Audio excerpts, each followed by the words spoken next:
$102 million heist, 7 minutes, and the world's most famous museum invaded in broad daylight. Last Sunday, October 19, 2025, the world watched in shock what may be considered one of the most audacious heists in modern history. The Louvre Museum in Paris, home to the Mona Lisa and one of Europe's most protected monuments, was invaded by thieves who executed a plan worthy of Hollywood. And the most shocking part? They managed to escape with jewels valued at $102 million in just 7 minutes, without firing a single shot. If you want to discover all the details of this cinematic heist, subscribe to the channel and hit the notification bell so you don't miss any videos about the greatest mysteries and curiosities in the world. At 9:30 a.m. on Sunday morning, just 30 minutes after the Louvre opened its doors to the public, a truck equipped with a mechanical crane strategically parked next to the museum near the banks of the Seine River. 4 masked men wearing yellow and orange vests to disguise themselves as construction workers began an operation that would change the history of art theft forever. 2 of the criminals climbed up the crane platform to a first-floor balcony of the building. With a disc cutter tool, they pierced through the glass window that gave access to the Apollo Gallery, one of the Louvre's most ornate rooms, which houses what remains of the French crown jewels. The alarm went off immediately, but that didn't stop the thieves. Once inside the gallery, the criminals threatened the security guards present with their power tools and smashed 2 glass display cases using the same cutting tools. Within minutes, they removed 9 pieces of jewelry belonging to 19th century French queens and empresses, including necklaces, tiaras, earrings, and brooches, encrusted with thousands of diamonds, sapphires, and emeralds. After stealing the jewels, the 2 thieves quickly descended the crane, where 2 accomplices awaited them on motorcycles. During the desperate escape, they dropped the crown of Empress Eugénie, composed of 1,354 diamonds and 56 emeralds, which was found damaged on a street near the museum. The criminals attempted to set fire to the crane basket to destroy evidence, but a museum staff member managed to prevent them. They then fled along the banks of the Seine toward the A6 highway, heading south of France. The entire heist lasted only 7 minutes, with the thieves spending just 4 minutes inside the museum after cutting through the window. Meanwhile, tourists and staff watched in bewilderment, and even with people screaming around them and the alarm blaring, no police or security managed to intercept the criminals before they escaped. Among the stolen jewels were pieces of incalculable historical value: the tiara, necklace, and earring of Queen Maria Amalia of Naples and Sicily, and Queen Hortense de Beauharnais, belonging to the sapphire set from Sri Lanka with over 600 diamonds. The emerald necklace and earrings of Empress Louise, Napoleon Bonaparte's second wife, with 32 emeralds and 1,138 diamonds, and the brooch of Empress Eugénie, wife of Napoleon III, containing 2,634 diamonds acquired by the Louvre in 2008 for €6.72 million, about $7.8 million. Curiously, the thieves didn't touch some of the gallery's most valuable diamonds, including the famous Regent diamond, weighing 140 carats and valued at $60 million. Experts believe this may indicate that the heist was commissioned by a specific collector, or that the pieces would be used in money laundering transactions linked to drug trafficking. The Louvre's director, Laurence Descartes, publicly admitted in testimony to the French Senate that there was a terrible failure in security. She revealed that the museum's external surveillance system was very insufficient, and that there were no cameras covering the balcony through which the criminals entered.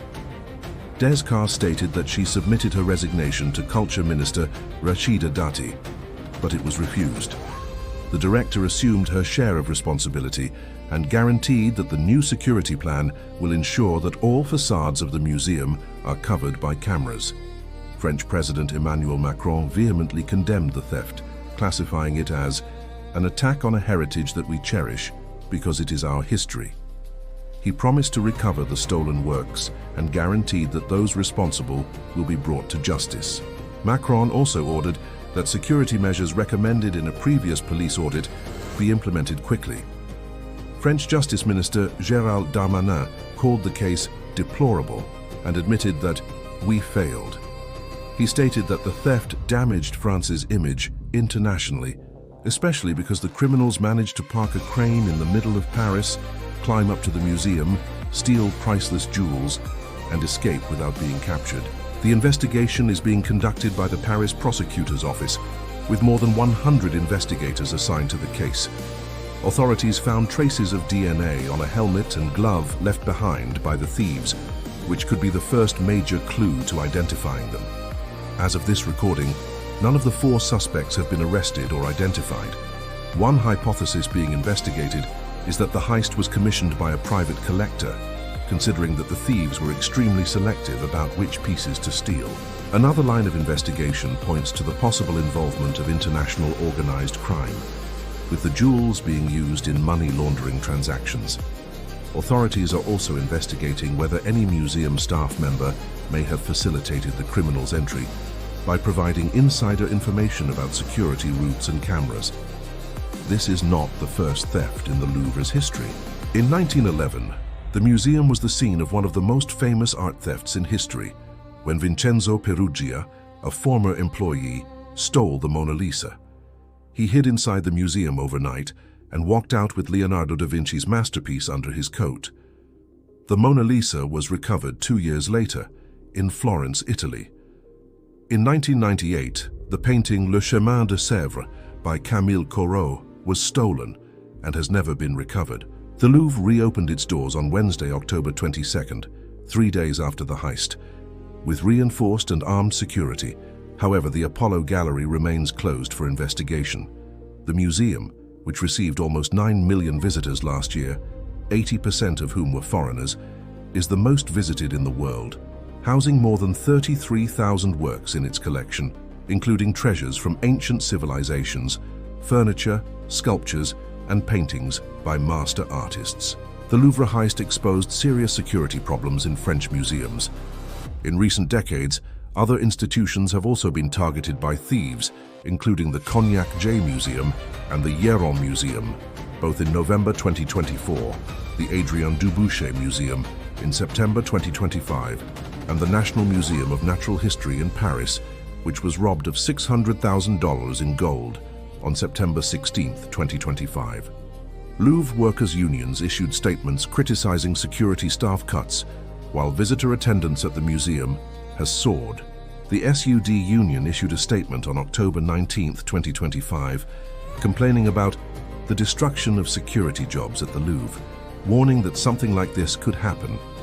This cinematic heist raises disturbing questions about the security of historical and cultural heritage worldwide. If the planet's most famous and visited museum can be invaded in broad daylight, what does that say about the protection of other cultural institutions? The answer to that question may define the future of museum security globally. If you enjoyed this video about one of the greatest heists in modern history, leave your like, share with your friends, and subscribe to the channel for more content about mysteries, curiosities, and facts that shocked the world. Hit the notification bell so you don't miss any updates.